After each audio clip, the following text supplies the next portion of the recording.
In week number 5, the battle for the NE8 was nothing short of an instant classic. And in the SAC, Carroll continues its dominating ways, while Snyder proved the doubters wrong as the two teams take second. And Eastside's QB is up amongst the top runners in the state. The Kelly Automotive Group is proud to sponsor the SummitCitySports Top 10 Players of the Week. First and 10 from the Leo 20-yard line.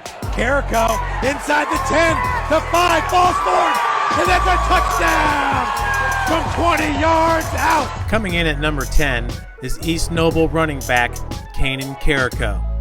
The senior could not be stopped against a tough Leo defense, consistently guiding the Knights down the field. He ran 32 times for 214 yards with 2 touchdowns. On the season, Carrico's averaging 8.8 yards per carry. High snap. There's the handoff to Neighbors. Turns it upfield, and a walk-in touchdown for Michael Neighbors. Northrop added a new wrinkle, and the running back duo of Michael Neighbors and Jelante Hinton takes the number 9 spot. We all thought Hinton was just a stud defender, but against the Cadets, the sophomore had 4 carries for 35 yards with 2 touchdowns. Neighbors had 22 carries for 99 yards with a score in the 27-14 win over Concordia. He's got man-to-man coverage. He's got a step. Glenn, perfect ball from Carson Clark. Are you kidding me? These kids are tremendous. Remember Carson Clark? We all do.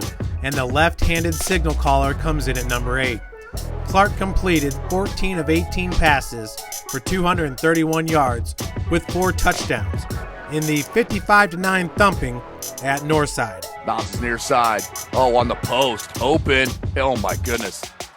It is just a video game right now with Clark and Glenn. Clark now ranks number 6 in the state with 1,335 yards passing on the season. His 16 touchdowns through the air ranks number 3, and his QB rating of 132.3 is the best amongst QBs with over 85 passing attempts. Single running back there. Here's a reverse, and nobody's there for Southside, and this is going to be an easy touchdown for the Wayne Generals. Coming in at number 7 is the Wayne running back duo of Lamaria Nelson and Sean Collins. Nelson had a career-high 260 yards rushing with 2 touchdowns.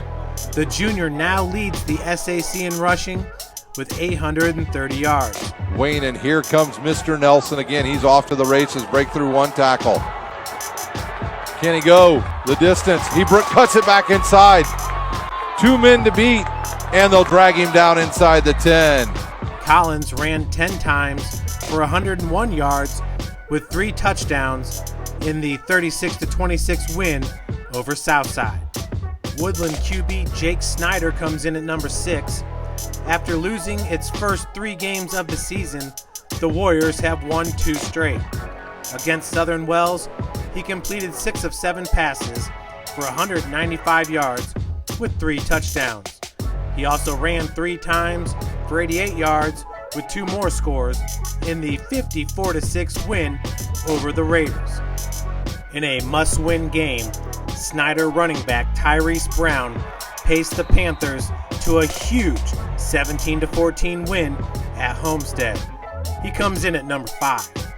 The senior rushed 25 times for 157 yards with a touchdown.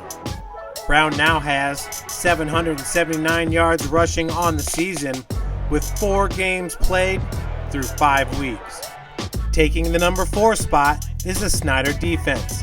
The Panthers limited Homestead to just 79 yards rushing, and the Spartans' lowest point total on the season at 14. Dominic Moon led the way with 14 tackles and a fumble recovery. Markel Keel had a sack, a tackle for a loss, and a fumble recovery.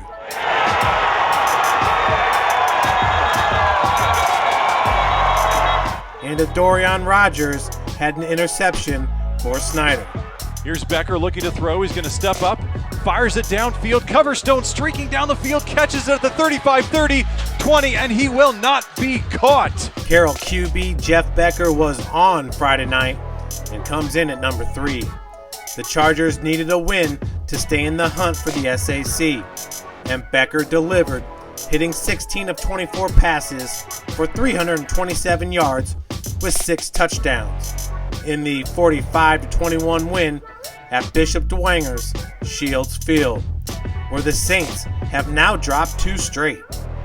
In the area's game of the week, Leo relied heavily upon running backs Mason Sharon and Caden Miller, who come in at number 2. Sharon rushed 14 times for 111 yards with 2 touchdowns, including a 58-yard score right before the half. Nowhere to run. Somehow breaks to the line of scrimmage. Cuts it out wide. Sharon for the 25, the 10, foot race, touchdown. Wow. Mason Sharon, 58 yards for 6. And 3 two-point conversions. Big play Caden Miller started the game with this 81-yard run. Right up the gut. Miller is gone. This is going to be an 83-yard unless they can catch him from behind. Caden Miller smells him on his back, gets struck down at the 3-yard line. Wow, Caden Miller. He finished with 159 yards on 7 carries with a touchdown in the 40-32 win at East Noble. The handoff goes to Miller, and he's in for 6. 15-yard score for Caden Miller. Wow, what a drive for Leo. Eastside was down 7-0 after the first quarter. Then your Northeast Indiana Game Night Player of the Week went off. Quarterback Laban Davis rattled off a 59-yard touchdown to get the Blazers on the board to start the second quarter. Davis went on to rush 22 times for 313 yards with 3 touchdowns. He also completed 8 of 10 passes for 155 yards with 3 more touchdowns.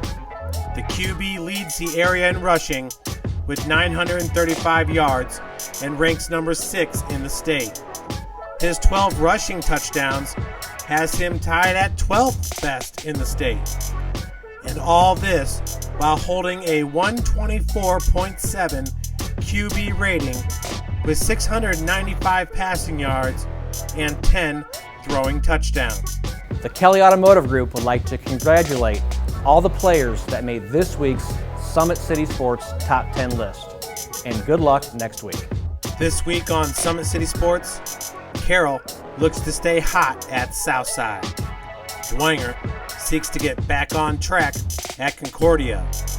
Wayne's Nelson collides with Snyder's Brown in a rushing slugfest. And Homestead travels the north side. Jay County will visit Woodland, a team that's won 2 straight games. And all can be seen on Summit City Sports.